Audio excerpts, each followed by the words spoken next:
And guys, the Browns are just simply a bad offense with Deshaun Watson at quarterback.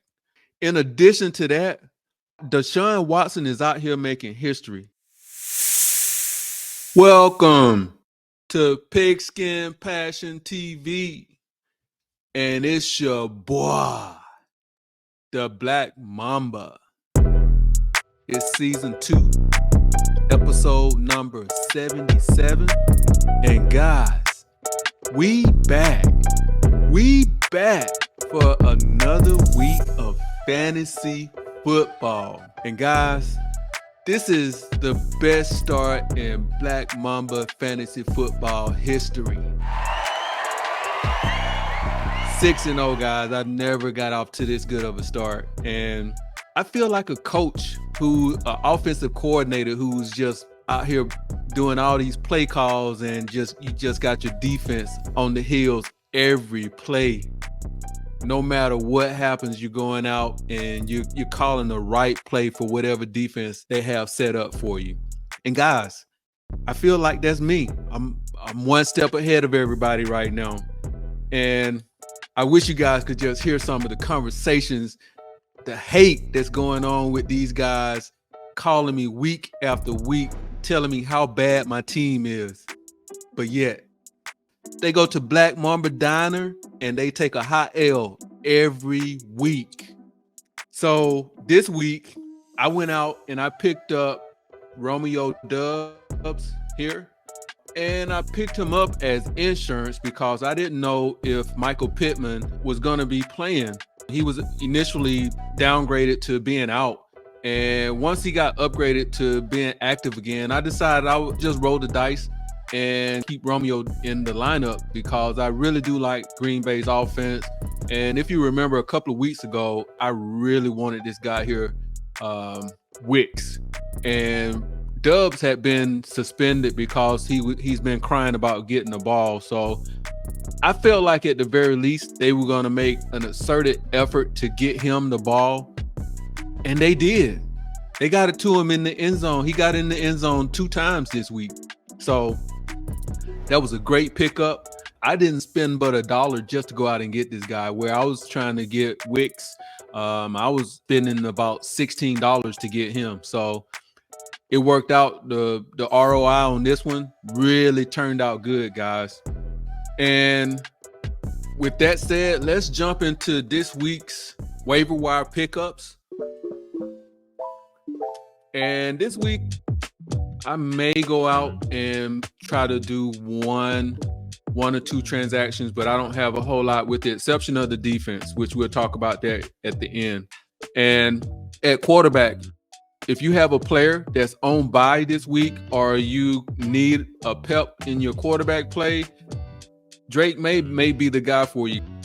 In his debut last weekend, he looked okay. He looked exactly like a rookie would look. And he went out there, he used his legs. I think he scrambled for like 38 yards. And this would be a perfect play for a quarterback this week because he's playing the Jacksonville Jaguars, whose defense is awful, just awful. And they are allowing 27 points to fantasy quarterbacks. So this would be a good spot start if you guys need a quarterback. And let's jump into the running backs. Next is Ray Davis. James Cook was out this week, and Davis stepped up. He had a really good night, and he rushed 23 times for 97 yards, and he had 3 catches for 55 yards. So if Cooks doesn't come back this week, guys, Davis definitely looks like he can tote the rock, and he has a juicy matchup this week in the Tennessee Titans. And even if Cooks does come back, I think that he would be able to get on the field and maybe get you some flex points. Next up is Isaac Garundo from the San Francisco 49ers. And guys, this San Francisco offense is just a plug and play. It doesn't even matter whose name is on the back of the shoulder pads. they're going to still look dominant out there. And it didn't look no different in this guy. Jordan Mason went out. He tried to come back after halftime, went out one play. He couldn't tote the rock. So Isaac got to play for the rest of the game, and he looked good. He went out there and scored a touchdown. So I know he's available. It's a matter of how much you're willing to spend to get him. If I knew Mason and McCaffrey were out for the remainder of the year, I would put the house on whatever I had in my budget to get him. But knowing that he's only a short-term rental, you got to weigh your risk versus your reward and where your team is and how much he could help your team for a week or two or however long he's going to be playing. So next up is Kamani Vidal with the Los Angeles Chargers. And with Gus Edwards being on IR, I think that this could be a good stash. Now he's the number 2 running back behind J.K. Dobbins. And I think this is a guy you should be able to get him very cheap and just kind of stash him on your bench if you're not in need of a running back at this time. But he definitely would be a good cheap stash. Next up is Sean Tucker with the Tampa Bay Buccaneers. And I didn't watch this game. I wish I had her, but this guy kind of went off against the New Orleans Saints last weekend. He split carries with Bucky Irving, and he was actually more efficient. He had 136 yards, and I think that this would be a great stash. I don't know how much I'll be willing to spend on him, but if I was in need of a running back, this would definitely be a guy that I would target. I just don't know how much he's going to play, especially when Rachaad White comes back, but I do think he'll be out there on the field. I think he played well enough to the point that you can't not play him. And another thing is this offense ranks 9th in total yards, and they are 2nd in scoring this year. So this will be a good offense, targeting a running back. Next up is Trey Benson. This is another stash. If you have room on your bench, I would go out there and scoop him up. James Conner has a history of getting hurt during the year, and this year seems to be no different. He hurt his ankle, and he's still looking like he's going to play on Monday. But, I would pick Trey up just in case. I really don't know how much he would play as far as splitting carries with the other running back, because it looks like he's just the first and second down back. But if he gets to start, that means he's going to get to showcase his talents. And I would think that he would be out there on the field a lot more. And now let's roll over to wide receiver. Demario Douglas with the New England Patriots. Now the Patriots finally have a quarterback that can push the ball downfield. He led the team in catches and yards with 6 balls being caught for 92 yards and a touchdown. So I think that he could be maybe a good wide receiver number 3 or a flex, depending on your league. Another guy is Michael Wilson with the Arizona Cardinals. There's a chance that Marvin Harrison could be out on Monday. So I think Wilson would be the number 1 receiver if that is the case. And this offense, they may be playing from behind. So, an offense that's throwing the ball all the time when they're behind is definitely, you should target receivers like Michael Wilson. Another guy is Noah Brown with the Washington Commanders. And it looks like he's the number 2 receiver.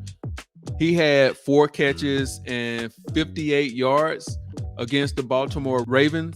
And this is an explosive offense. So I like receivers in explosive offenses, because even though he's the number 2 back, it's just like he's the number 1. It's like he's a 1B, because they're going to be throwing the ball so much to the point that he's going to get number 1 receiver numbers. And they have a great matchup this week. They're playing the Carolina Panthers. And guys, as always, streaming defenses The defense that I'll be looking at this week will be the Cincinnati Bengals. And they're playing the Cleveland Browns. And guys, the Browns are just simply a bad offense with Deshaun Watson at quarterback. They're averaging less than 16 points a game. They've only scored 7 touchdowns in 6 games. These numbers you look at, man, are just crazy. That's just a little over 1 touchdown a game. In addition to that, Deshaun Watson is out here making history. He's taking sacks at a historic pace. He's been sacked at least 5 times in 4 of the 6 games that they played. So if he keeps this up, he's on pace to get sacked 87 times this year. I still marvel at these numbers when I look at them. But yeah, so Cincinnati Bengals is my number 1 pick. If for some reason I cannot get Cincinnati, New England Patriots will be my 2nd pick. And they've gotten at least 2 turnovers in 3 of their 6 games. And even though New England's not a good team, the defense is really good against bad teams. And the Jacksonville Jaguars checked that box this week. They've given up 4 or more sacks in 3 of the 6 games this year. And my last pick is the Indianapolis Colts. They had their best performance of the year last week. They played the Miami Dolphins this week, and the Dolphins, since Tua has been out, they've given up at least 2 sacks a game. So I don't see why this week should be any different. So those are my 3 defenses that I'm looking at this week. And oh, you know what, guys? I didn't give a tight end. Okay, so at tight end, if you're in need, well, we're probably all in need every week. It's just a matter of, are you getting a tight end that's going to produce that week? So this week, Colby Parkinson of the Los Angeles Rams, he's had at least 5 targets in 4 to 5 games that they've played. This week, they got a horrible Los Angeles Raiders team whose defense has been shaky all year. So if you need a tight end, go out there and scoop him up. And guys, that's all I have this week for waiver wire pickups. And do your boy a favor. Spike that like, comment, subscribe. And it's your boy, the Black Mamba, out.